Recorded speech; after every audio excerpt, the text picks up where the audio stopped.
Sup everybody. So, little rant for you guys today. Weird lighting in here right now, so it makes my skin look nice and pale. So we've just been discussing with a friend of mine how many people quit Muay Thai because they try to be someone. They try to be like someone. Like, I think more people have quit Muay Thai due to trying to be like Sanchai than than he's actually motivated. Like, he's he's a 1 in a million, so more than that actually probably. So there's no use in trying to be him. So a good way of putting it, which the person who I was just communicating with said, don't try and be like your idol, try and beat your idol. The perfect example is in an interview with Sanctia Nai. Sanctia Nai is one of the golden era legends. He's talking about how he modelled his sort of style off of Knockweed Davey. So when they actually fought, he could beat him. He knew he wanted to have a similar style, but be stronger at it, better at it. So he went beyond trying to be that person. Like, I've gone over the styles many times. Like, some people will never be an IQ style fighter. Some people, that's who they are. They're born with some IQ. You can see it really early on. It's hard work for a lot of people to actually go beyond their actual abilities. It's not totally impossible. As a fighter, I was pretty average, but with sparring and stuff, I can be quite evasive in that. And I think if I'd probably fought more or strung more fights together or whatever it happens to be, I think maybe I could have started using that style, but it would have taken to 100 fights for me to actually get recognised for that style. But in saying that, you see some people, I have a good example in our gym of like Thomas the Tank Engine. His style is come forward, walk through what you've got and land heavy shots.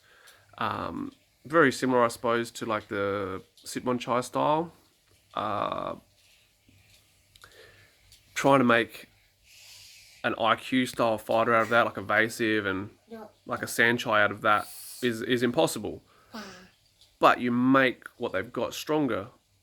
Don't do Muay Thai trying to be someone. Like, be the best you, and a good trainer will know the difference between styles and what you need to do to get good at that style that your body is suited to, that your mind is suited to, that actually works for you.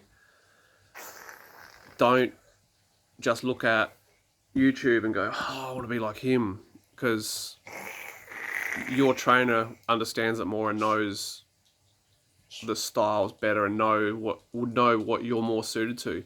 So if your trainer says to you, go and watch Anawat Kelsamrit or like whoever, then that's the sort of person you should be trying to model yourself on.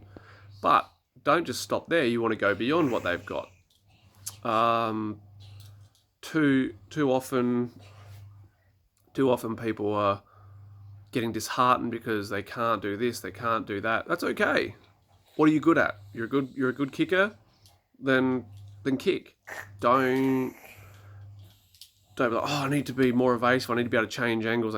Some people can't cut angles. It's impossible. Like, they would, unless you're working on it 8 hours a day for months on end, it's probably never going to happen. I'm not saying it's totally impossible, but you spend so much time working on something that you're not, it can be detrimental to you mentally because it takes so long to get it. You're better off making your strength stronger, and then, give 10% to that stuff that you're weak at, and try and improve it gradually over time. Don't just commit yourself to trying to be everything. It's no different to, over the years I've seen people who are, they have a style that they should stick to, but they're too busy thinking about the whole package. So they've got a nutritionist and a strength conditioning coach, and their weakest point is their Muay Thai, so they should work on the Muay Thai. As long as you're eating right, you're not getting fat, you're not, you're fueling your body right for the sport, fuck the rest of it, get good at the bit that you need to get good at, then, you know, some people are just weak, so they need a strength and conditioning coach. But if you've got the strength for your style, then just leave it at that. If it is your weakness, then you work on it. But if it's not your weakness, if your weakness is actually punching and kicking, then learn to punch and kick. So I guess the moral of the story is people have got to stop worshipping people so much that they just want to be them. You want to get better than them. You want to work your style, what suits you, to actually be able to beat those people. And you know, the likelihood these days of actually fighting your idols is, you know, slim to fuck all. Like, I know, like, Tyler Hardcastle did last year on one, I think it was last year. I know Chad Collins has fought, like, his idols and stuff as well. Like, there's very few people actually get to fight their idols. So, there's no use in just trying to be your idol. So take what you can from them, use it to your advantage, use it to develop yourself, but always remember to trust your trainer. And if your trainer's training 10 people in the gym exactly the same, and it's working for 2 and not for 8, leave your gym. Plain and simple. You need a new trainer. But if your trainer has 10 people and trains them all slightly different, then there's a fair chance your trainer understands Muay Thai and knows how to adjust each person to suit each style. You know, most people know that my guys can generally kick and generally clinch, but doesn't mean we can't have a puncher.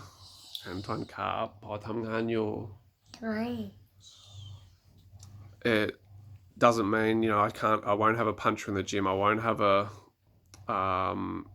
technician in the gym, whatever it happens to be, you know. So otherwise, speak to your trainer. If it's beyond your trainer, remember, when you leave a gym though, always speak to your trainer first. Never just quit because you got your back up, or you think you've outgrown your trainer. Most of the time you haven't, or you haven't actually discussed the options with your trainer. So take it to your trainer first and speak to them and see what options there are. A good trainer will also say, okay, like, this is beyond me, maybe you're better off at this gym. If it means you have to take a bit of a journey to get to training every day, if it's what you really want, if you really love Muay Thai and you really want to get better at it, then you need to do the drive. You know, if someone's at a gym and it's like in Thailand, like if you're at a certain gym and you've started to develop more of a clinching style, there's a general rule they'll sell you onto the next gym, or they'll do a deal, they'll swap you for another fighter. You don't, because in Thailand you're kind of owned by your gym. So you're better off finding a gym that suits your style, or finding a trainer who understands it all. And this is kind of a bit of a plug at myself, because I do understand how to teach the different styles. So it's not something that a lot of people can do. As I said, most of my guys have a similar style, but, you know, Tom's totally different. Luke's totally different. But I have my things that we're strong at. So yeah, the thing is, find a gym that understands you, understands what you need to be doing to get better at what you do, and work super hard at getting really good at what you do. And don't try to be someone else, try and beat them. Alright guys, I hope that makes sense. Look forward to some comments and seeing what everyone has to say about this. It's very similar to the technique style one that I did earlier on. I think it was number 1 or 2 of my rants. But yeah, I hope you enjoy it, guys. Hope you're all staying safe during these hectic times. Hope you're not too bored at home. Remember, shadowbox, work on the stuff that you need to get stronger at. Alright, thanks guys, and as soon as something else pops up, I'll do another rant. So thanks for your support. Peace.